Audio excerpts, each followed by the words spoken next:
Gardeners have long warned, use wood ash sparingly or risk harming your soil. This advice is rooted in experience. Many have watched their plants suffer after spreading too much ash. The urge to return ash to the earth is natural, but burning transforms wood into a potent reactive substance. Unlike the slow decay of a fallen log, ash delivers a concentrated blast of minerals and alkalinity. The warning is valid, but it's only the beginning of the story. Too often, we're told what not to do, but not how to use ash wisely. As a result, many discard wood ash, missing its hidden potential. With patience and understanding, this problematic powder can become a powerful free soil amendment. The story of wood ash is about transformation, turning a hazard into a resource. The real lesson is to respect its power and learn how to unlock its benefits. Let's look closer at why caution is needed and how to turn ash into a biological treasure. The journey begins with understanding what makes raw ash so risky. Raw wood ash is highly alkaline, with a pH of 10 to 12, far too caustic for most plants. When spread on soil, it causes a sudden pH spike, locking up essential nutrients and making them unavailable to roots. This leads to yellowing leaves and stunted growth, not from lack of nutrients, but from chemical imbalance. The potassium and calcium in ash dissolve quickly, releasing a burst of salts that can burn plant roots through osmotic stress. Water is drawn out of roots, dehydrating and damaging plants. That's why damage appears so quickly after heavy ash application, especially after rain. Raw ash is not a gentle fertilizer.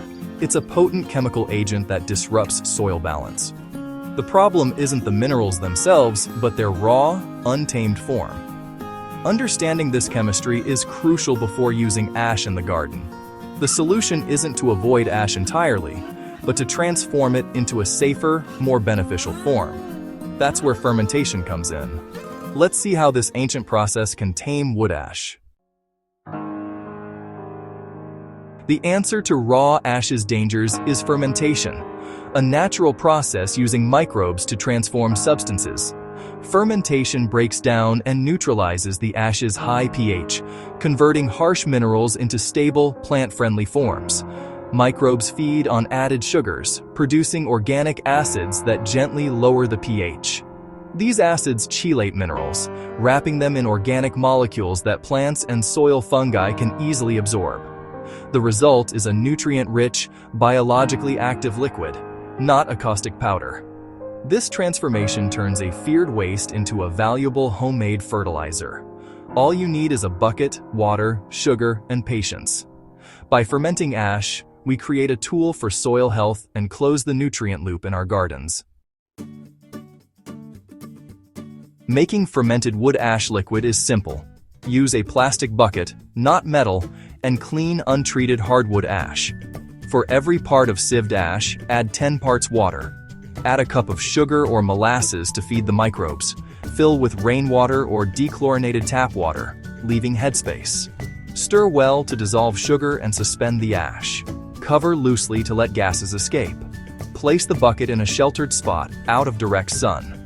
Stir every few days for 2 to 4 weeks. Watch for bubbles and a yeasty or vinegary smell, signs of fermentation. After about a month, when bubbling stops, your liquid is ready. The transformation is complete. You've brewed gardener's gold. Now let's see what's happening inside that bucket. Inside the bucket, microbes feast on sugar, multiplying and releasing carbon dioxide. As sugars are consumed, acid-producing bacteria take over, creating organic acids like lactic and acetic acid. These acids steadily neutralize the ash's alkalinity, dropping the pH to safe levels. Minerals in the ash react with the acids, forming stable, chelated compounds. These chelates are gentle on roots and easily absorbed by plants and soil fungi. The result is a living, pH-neutral brew, rich in minerals and beneficial microbes. The process doesn't remove nutrients. It transforms them into a form the soil ecosystem can use.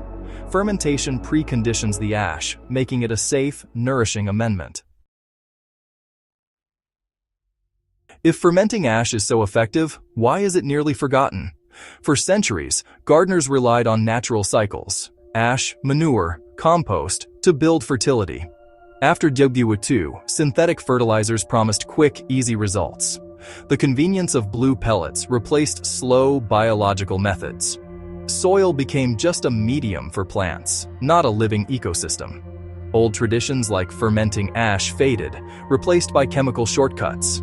Ash was reclassified as waste, its dangers highlighted, its potential ignored. Only a few kept the knowledge alive, seeking more sustainable ways to garden. Once your fermented ash is ready, use it with care. Always dilute 1 part fermented liquid to 10 parts water. Apply during flowering and fruiting stages. Tomatoes, peppers, beans, and root crops benefit most. Avoid young seedlings and acid-loving plants like blueberries and azaleas. Pour the diluted liquid around the base of plants, not on leaves. Use sparingly. A light application every 2 to 3 weeks is enough. Don't use the concentrated sludge at the bottom. Add it to compost instead. Always use ash from clean, untreated wood. More is not better. Overuse can imbalance your soil. Respect the brew as a supplement, not a cure-all. Used wisely, it's a powerful tool for healthy, productive gardens. Now let's explore why this approach is so different from chemical fertilizers. Chemical fertilizers feed plants directly, bypassing the soil's living web. They give a quick boost, but can harm soil life and degrade structure over time. Fermented ash feeds the soil first, adding minerals, microbes, and organic acids. This nourishes bacteria and fungi, which in turn support plant health. It's like choosing a wholesome meal over an energy drink. Sustained health, not a quick fix. Building soil capital creates resilience and fertility for years to come.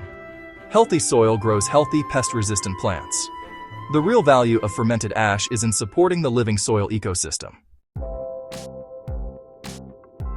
This forbidden trick isn't secret, it just asks for patience and participation. It rejects instant results in favor of working with nature's slow, steady processes. The warning against raw ash is valid, but the real lesson is in transformation. Fermenting ash is a conversation with your garden, a creative act, not just consumption. It reconnects us to cycles of decay and renewal, the foundation of healthy ecosystems. The power of microbes is subtle but profound, building resilience over time. Respect the process. Chemical power tamed by biology, given time to work. In a world obsessed with speed, the garden teaches us to slow down. Nature's quiet methods are often the most effective and sustainable. All we need is the patience to let them work.